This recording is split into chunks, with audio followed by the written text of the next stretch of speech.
सैकड़ों भाषा, हजारों विधि, हजारों विधान से मिलकर हमारा संविधान बनता है। गुड इवनिंग सोल्जर्स, आपका हमारे वीएसआर अड्डा पर स्वागत है। आज जैसा कि आप देख रहे होंगे मैं पॉलिटी लेके आया हूं। पॉलिटी में आज हम पढ़ेंगे कॉन्स्टिट्यूशन।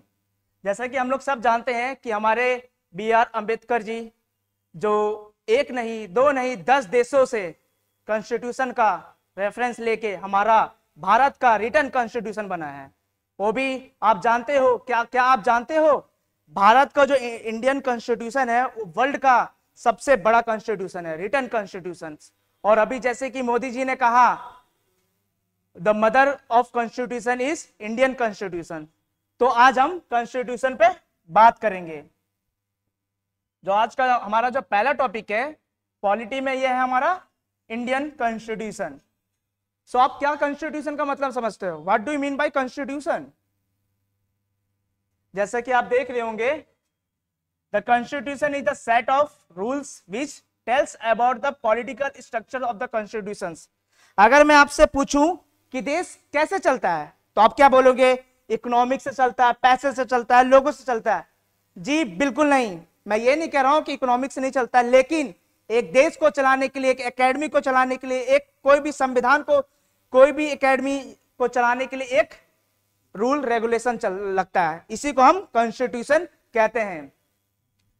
और अगला पॉइंट है it's supreme law of the land. जैसे कि सपोज दैट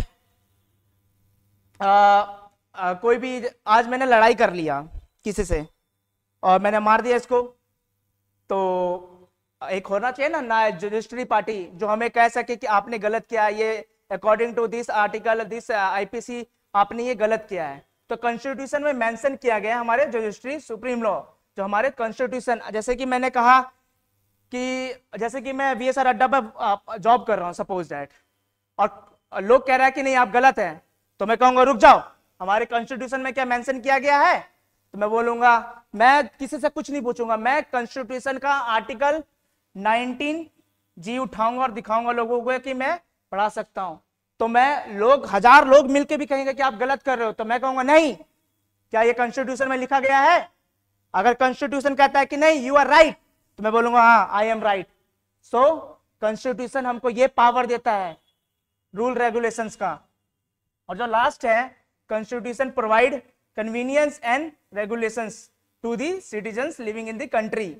हमको जीने का शैली सिखाता है। जैसे कि हमारे लाइक रिलीजियस बुक्स, एग्जाम्पल तौर में रिलीजियस बुक समझ लीजिए, गीता, कुरान, तो ये क्या है? इट्स ऑल आर प्रिंसिपल्स, लोगों को जीने का शैली दिखाता है। जैसे कि हम अपना दिनचर्या कैसे जीते हैं, ऐसे ही हमारे कॉन्स्टिट्यूशन में हमारे आर्टिकल्स बताते हैं कि हमारे को अपना देश को किस तरह से लेके जाना है। आप देखोगे, एक अगर आप किसी देश को जानना है कि इस देश का, ये देश कैसा है, like a powerful country, economic है, कैसा इसका है, देश के बारे में जानना चाहते हो तो बस एक बार कॉन्स्टिट्यूशन पढ़ लो। देखा गया है कि जिस देश का कॉन्स्टिट्यूशन स्ट्रांग है वो देश बहुत विकसित है, बहुत डेवलप है। आगे चलते हैं। जैसे कि there are 2 types of constitution, first is written constitution and the second is unwritten constitution। इसका ये मतलब नहीं है कि एक लिखा हुआ है एक नहीं लिखा हुआ है, दोनों ही लिखे हुए हैं। मतलब है कि रिटन कॉन्स्टिट्यूशन का मतलब है कि हम एक बॉडी है, असेंबली बॉडी है, जो चीज लिख चुकी है। जैसे कि हमारे कॉन्स्टिट्यूशन में जो चीज लिखा हुआ है, अगर हम इसको चाहेंगे चेंज करना तो हम अमेंड करना पड़ता है। और एक होता है अनरिटन। अनरिटन का मतलब ये है, जैसे कि सपोज ब्रिटिश एग्जाम्पल तौर में हम ले लेते हैं इंग्लैंड का है अनरिटन कॉन्स्टिट्यूशन सपोज। तो इसमें क्या है, पार्लियामेंट जो चाहेगी वो होगा। हमारा पार्लियामेंट को अमेंड करना पड़ता है, ये लोग का पार्लियामेंट को अमेंड नहीं करना पड़ता है, वो जो चाहेगी वो। तो मतलब मुंह बोली। अगर सपोज एग्जांपल मैं कहता हूं कि एक example queen Elizabeth II, suppose मैंने एक पेज पे लिख दिया कि कल क्वीन एलिजाबेथ को फांसी की सजा है, तो कोई कॉन्स्टिट्यूशन, इंग्लैंड का कोई कॉन्स्टिट्यूशन है जो नहीं रोक सकता है इसको, कल फांसी पड़ेगा तो पड़ेगा। लेकिन इंडिया में नहीं हो सकता है, आर्टिकल 14 आ जाएगा, लेकिन यहां का जो पार्लियामेंट डिसाइड कर लेगा वही होगा। तो ये है एग्जांपल रिटन और अनरिटन कॉन्स्टिट्यूशन। चलो आज हम डिफरेंसेस पढ़ते हैं। पहला जो दिया गया है रिटन कॉन्स्टिट्यूशन का, in written constitution there are supremacy of the constitution. जैसे कि मैंने अभी बताया हमारे देश में कॉन्स्टिट्यूशन ही सब कुछ है। जैसे कि एक 10,000 लोग आ गए एक साथ और बोलेंगे कि नहीं हम ये चाहते हैं वो चाहते, नहीं, जो कॉन्स्टिट्यूशन में है वही माना जाएगा। 10,000 हो चाहे 1 लाख हो, हाँ बोलेंगे और कॉन्स्टिट्यूशन ना बोलेगा तो कॉन्स्टिट्यूशन का माना जाएगा, ना कि 10,000 10 लाख का नहीं माना जाएगा। तो ये हो गया रिटन कॉन्स्टिट्यूशन। अनरिटन कॉन्स्टिट्यूशन का क्या है? Supremacy of the parliament. बोला था ना अभी क्वीन एलिजाबेथ, अगर पार्लियामेंट चाह जाएगी कि कल एलिजाबेथ को फांसी लगेगा तो इसको कोई नहीं रोक सकता है देश में, कोई मतलब कोई नहीं, जो पार्लियामेंट चाहेगा वही होगा। सेकंड पॉइंट देखते हैं रिटन कॉन्स्टिट्यूशन का। Written constitution, constitution is the mother of parliament. Sorry, mother of parliament. और अनरिटन का क्या है? Unwritten is the child of parliament. जैसे कि मैंने भी कहा जो हमारा पार्लियामेंट है वो कुछ नहीं कर सकता। अगर वो कुछ चाहता है, अमेंड करना चाहता है कोई लॉ में, तो पहले ये कॉन्स्टिट्यूशन उठाएगा, प्रेम्बल उठाएगा, आर्टिकल्स देखेगा, फ्रीडम्स देखेगा, वायलेट तो नहीं हो रहा लोगों का। विदाउट कॉन्स्टिट्यूशन ये कुछ भी लोगों का फंडामेंटल राइट का वायलेशन नहीं होना चाहिए, इसलिए इसको मदर ऑफ कॉन्स्टिट्यूशन कहा गया है। और इसमें चाइल्ड, बिल्कुल जैसा क्वीन एलिजाबेथ को हमने फांसी चढ़ा दिया, जो पार्लियामेंट चाहेगा वही होगा। कॉन्स्टिट्यूशन का, रिटर्न कॉन्स्टिट्यूशन, कॉन्स्टिट्यूशन को कोई लेना देना नहीं है, जो पार्लियामेंट चाहेगा वही होगा। जैसे कि हमने क्वीन एलिजाबेथ को मार दिया, एग्जांपल है, मजाक, इट्स अ जोक, समझाने के लिए आपको। थर्ड क्या है? Written constitution. In the written constitution the constitution amend are the very tough, required special majority. Special majority चाहिए। जैसे कि आप, मैंने कहा अगर कोई पार्लियामेंट, कॉन्स्टिट्यूशन पार्लियामेंट चाहती है किसी चीज पे अमेंड करना तो इसको स्पेशल मेजोरिटी चाहिए, 2/3। ऐसे ही नहीं कि प्रेजेंट एंड वोट होता है, special majority, present and vote चाहिए इनको। लेकिन अनरिटन कॉन्स्टिट्यूशन में very easy and flexible, required simple majority. Simple majority मतलब 15% +1। जैसे कि हमारे जैसे मोदी जी हैं, जैसे 273 सीट से अभी है मेजोरिटी में है। अगर इनका ये चाहते हैं कि कल एक बिल लाना चाहेंगे, तो कोई बिल लाना चाहेंगे, अमेंड करना चाहेंगे, तो इनको स्पेशल मेजोरिटी चाहिए। ऐसे इंग्लैंड में समझ लो मोदी जी हैं तो इनको बस 50+1, बस इजिली लोग आए। जैसे पार्लियामेंट में 445 चाहिए मेंबर, 545, तो इसमें ओनली 50% आएंगे, वोट कर देंगे, गेम खत्म। सो अगला लास्ट फोर्थ पार्ट पर आते हैं। The written constitution is the constitution amend can be review by the court of law. कहा ना, कॉन्स्टिट्यूशन से बड़ा कोई चीज नहीं है, पार्लियामेंट भी नहीं। कोई भी चीज, जैसे कि सपोज हमने आज अमेंडमेंट कर दिया, सब कुछ बिल पार कर दिया, प्रेसिडेंट का साइन ले लिया, लेकिन लास्ट में कोर्ट ऑफ लॉ जाएगा और लॉ देखेगा कि कोई भी अमेंडमेंट और लॉ लोगों का वायलेशन तो नहीं कर रहा फंडामेंटल राइट। अगर गलती से भी कोई भी आर्टिकल, कोई भी अमेंडमेंट, अगर बिल लोगों का वायलेशन करेगा फंडामेंटल राइट, तो ये नन एंड वाइल्ड कर देगा। लेकिन इसी तरह देखा जाएगा अनरिटन कॉन्स्टिट्यूशन में, तो unwritten constitution amend can not be review by court of law. और ये एक क्वेश्चन है बीपीएससी का 68 में क्वेश्चन आया था, यही प्रीलिम्स का क्वेश्चन है कि ये जुडिशरी रिव्यू है कि नहीं। क्वेश्चंस में पूछा गया था कि ब्रिटिश में जुडिशरी रिव्यू होता है कि नहीं, ये पूछा गया था क्वेश्चंस। और जैसे कि आपको मैंने बताया इंग्लैंड एग्जांपल है, अनरिटन कॉन्स्टिट्यूशन के लिए इंग्लैंड है। और हमारा जो रिटन कॉन्स्टिट्यूशन है यूएसए एंड इंडिया। आपको समझ आ गया रिटर्न और अनरिटर्न कॉन्स्टिट्यूशन। मुझे इस टॉपिक से आपको मान लीजिए 1 से 2 क्वेश्चन आना ही आना है। अगला पार्ट में आते हैं, timeline of the making of the constitution. ये एक तरह से फ्रेमवर्क है, ये मैंने शॉर्ट बनाया है, इसका डिटेल हम हिस्ट्री में पढ़ेंगे, मॉडर्न हिस्ट्री में। बस ये आपको फ्रेमवर्क समझा देता हूँ कि कॉन्स्टिट्यूशन का फ्रेमवर्क, कॉन्स्टिट्यूशन कैसे बना, किन का योगदान रहा हमारे कॉन्स्टिट्यूशन के बनाने में, वो मैं बता देता हूँ कैसा लाइक टाइम पीरियड था। 1895 की बात करते हैं। हमारी बहुत ही बढ़िया बाल गंगाधर तिलक जो थे, बाल गंगाधर तिलक ने पहली मांग की थी कॉन्स्टिट्यूशन के लिए, लेकिन वो अनऑफिशियल था। अनऑफिशियल था, और अनऑफिशियल चीज कोई भी ऑफिशियल नहीं होता है। तो ये गंगा जी, बाल गंगा जी तिलक ने मांगा था, बट ये अनऑफिशियल था। इसके बाद जब ये 1920 के टाइम से जब गांधी जी आ गए, गांधी जी ने काफी सारा रिफॉर्म लाया। आपको पता है गांधी जी का क्या इंपॉर्टेंस है हमारे, हम सब ये मॉडर्न हिस्ट्री में पढ़ेंगे। तो गांधी जी जब इंडिया में आए तो बहुत से लाइक इनके सपोर्ट आ गया, इंडिया का सपोर्ट आ गया। इंडिया को लगने लगा, लोगों को लगने लगा कि भारत देश आजाद होने वाला है। तब हमारा जो 1934 में जो फर्स्ट ऑफिशियल मांग, क्या ऑफिशियल मांग, फर्स्ट ऑफिशियल मांग जो था वो M.N.. Roy, communal party of India, जो 1925 में लखनऊ में बनाया गया था, वो एम.एन. रॉय ने पहला ऑफिशियल मांग किया था। किस चीज का? कॉन्स्टिट्यूशन का मांग किया था। तो फिर इसी देखा कि एम.एन. रॉय ने मांग कर दी कॉन्स्टिट्यूशन का। तो हमारे जो कांग्रेस थे, सबको पता है कांग्रेस हर चीज में आगे था, तो कांग्रेस ने सोचा कि सीपीआई ने ले आया एम.एन. रॉय ने, हम कहां पीछे रह गए। सॉरी, पेड़ लगाया हमने, सीजा हमने, फल कोई और खाए। कांग्रेस आगे सोच ली, तो कांग्रेस आगे 1935 में मांग लेके first official demand of constitutional assembly का मांग किसने किया? कांग्रेस ने किया था, इंडियन नेशनल कांग्रेस। इसके पीछे का वजह है क्योंकि ब्रिटिश जानता था कि सीपीआई की मांग इतनी ज्यादा नहीं है, इनका इतना लाइक इस लेवल पे नहीं थे कि सीपीआई की बात ब्रिटिश सुने, लेकिन कांग्रेस को अवॉइड नहीं कर सकते थे, कांग्रेस की बात इनको सुननी पड़ी। तो 1935 में सुना, तो 1938 में जब इनकी आवाज, मतलब कांग्रेस की बात लाइक ब्रिटिश के कानों में गई, ब्रिटिश की जो टीम थी इनकी, जो इन लोग जवाहरलाल नेहरू, हमारे जो स्टार्टिंग जो 1935 में कांग्रेस के जो बिहाफ में बोला, तो ब्रिटिश ने सुना और बोला कि ठीक है, हम आपका कॉन्स्टिट्यूशनल असेंबली बनाते हैं, होगा होगा। तो इंडिपेंडेंट, हाँ। और जवाहरलाल नेहरू जी ने एक बात बोला 1938 में कि हमें हमारा Indian constitutional amendment independent constitution होगा, not in interference of British.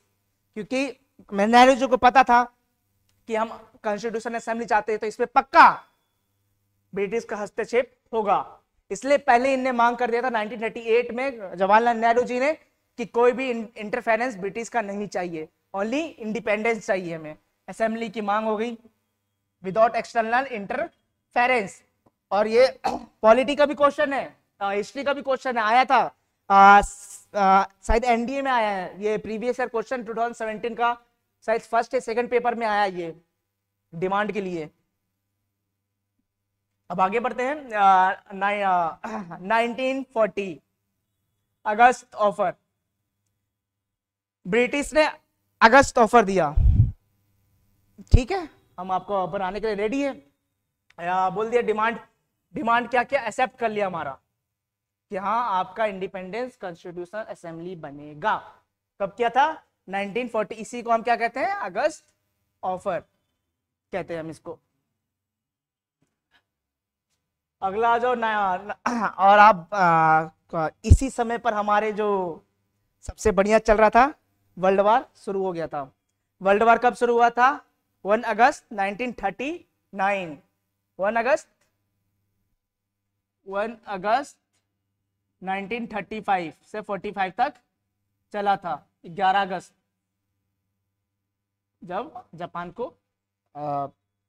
Hiroshima और नागासाकी पर बम विस्फोट कर दिया था, तब वर्ल्ड वार 2 खत्म हो गया था। तो ये हमारे हिटलर जी थे, हिटलर जो कहते थे पूरी दुनिया का सबसे पागल रूलर था, ये इसका मांग था कि पूरे मैप पर कोई देश होगा तो वो होगा सिर्फ जर्मनी, इसकी ऐसी मांग थी। तो इसने वर्ल्ड वार शुरू, इसने जर्मनी ने पोलैंड पर वॉर शुरू कर दिया और यहां से हमारा वर्ल्ड वार 2 शुरू हो गया। वर्ल्ड वार 2 में 2 टीम थी, एलाइड और एक्सिस। एक्सिस में जर्मनी, जापान और इटली था, और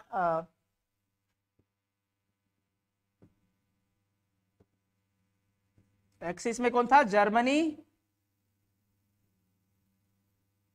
इटली और जापान। और एक्सिस में था यूएसए, यूएसएसआर, पहले रसिया नहीं था, यूएसआर था, और इसके बाद ब्रिटिश था। तो इनके बीच में वर्ल्ड वार 2 था, हो रहा था। वर्ल्ड वार 2 जीता कौन? एलाइड जीत गई। आपको पता है कैसे जीती?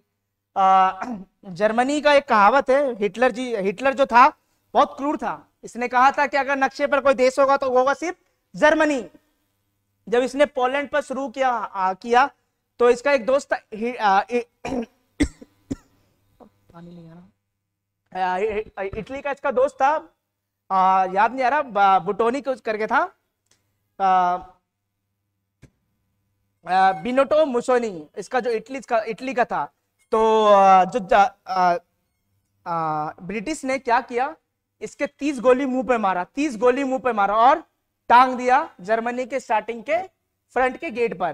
तो इसको देखकर क्या हुआ, हिटलर डर गया। हिटलर ने कहा, अपने आप को यहां से भाग रहा था हिटलर, आपको पता है जब ये कमजोर पड़ गई थी तो हिटलर अपनी बीवी को लेके भाग रहा था, बीवी नहीं गर्लफ्रेंड को लेके भाग रहा था।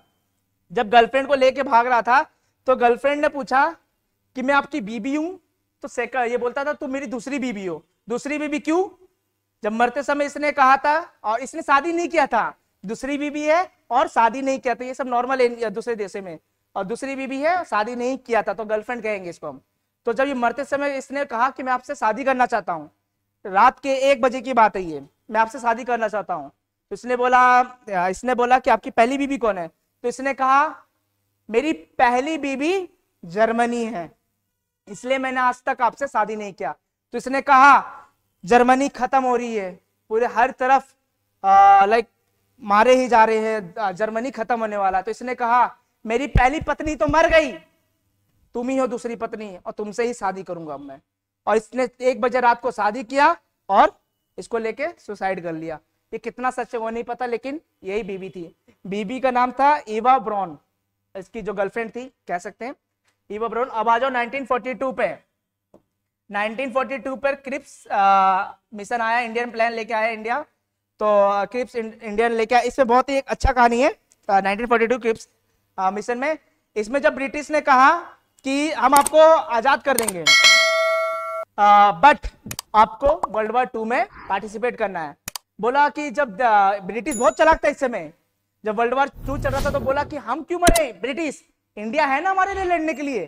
तो इंडिया के लोग को इंडिया आया, आपने बोला ठीक है हम आपको आजादी दे देंगे वर्ल्ड वार 2 के बाद, बट लेकिन आपके सोल्जर्स को हमारे लिए ब्रिटिश के लिए लड़ना होगा वर्ल्ड वार 2 में। तो ये बात गांधी जी के कान में पहुंची और गांधी जी ने क्रिप्स से पूछा वर्ल्ड वार खत्म कब होगा, वर्ल्ड वार खत्म कब होगा? तो उसने बोला वो तो नहीं पता। फिर तुम कैसे कह रहे हो कि आप हमें आजादी दोगे, चाहे 20 साल हो जाए चाहे 25 साल हो जाए, वर्ल्ड वार कौन जानता, तुम्हें पता कब खत्म होगा? तो बोला नहीं। तो इस दिन कहा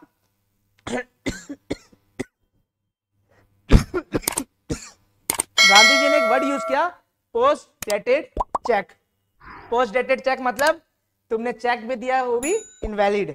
तो ये क्रिप्स मिशन, तो ये प्लान हो गया कैंसिल सेकेंड वर्ल्ड वार 2 के टाइम पे। तो 1946 के जब आया कैबिनेट मिशन आया, कैबिनेट मिशन में 3 लोग आए थे, Cripps, Lawrence and Alexander. Cripps, Lawrence and Alexander आए लेके, और इनने कॉन्स्टिट्यूशन की मांग किया कि हाँ आपका कॉन्स्टिट्यूशन बनाएंगे। जब वर्ल्ड वार 2 खत्म हो गया, वर्ल्ड वार 2 1945 में खत्म हुआ, 9 तारीख एंड 11 तारीख को जब अमेरिका ने वर्ल्ड वार 2 हिरोशिमा और नागासाकी पर जब बम फोड़ा, कौन कौन सा, little boy and fat boy फोड़ा, तब वर्ल्ड वार खत्म हुआ, तब जाके आपका वर्ल्ड वार खत्म हुआ, तब जाके इंडिया का कैबिनेट मिशन प्लान शुरू हुआ। और कैबिनेट मिशन प्लान में 3 लोग आए, क्रिप्स, लॉरेंस एंड अलेक्जेंडर, तब यहां पर जाके कॉन्स्टिट्यूशन असेंबली। लेकिन एक बात समझ लो, अगर वर्ल्ड वार 2 नहीं होता तो आप गारंटी है कि 20-25 साल इंडिया को और लग जाते आजाद होने में। तो इंडिया को बहुत ही लाइक हम लोग को मतलब क्या कहें, इंडिया के भी काफी सोल्जर्स लाइक मार्टेड हुए, लेकिन हम थैंकफुल कह सकते हैं वर्ल्ड वार 2 को। क्यों? इसके वजह से ही हम लोग को आजादी मिली। हाँ, तो यही था हमारा कॉन्स्टिट्यूशन फ्रेमवर्क कि हमारा कॉन्स्टिट्यूशन को बनाने के लिए क्या क्या महत्व, क्या क्या लगा, क्या टाइम पीरियड था, आपका टाइम टेल लगा, मेकिंग लगा, और ये आपको कैसा लगा बताना कमेंट में। Thank you. चल।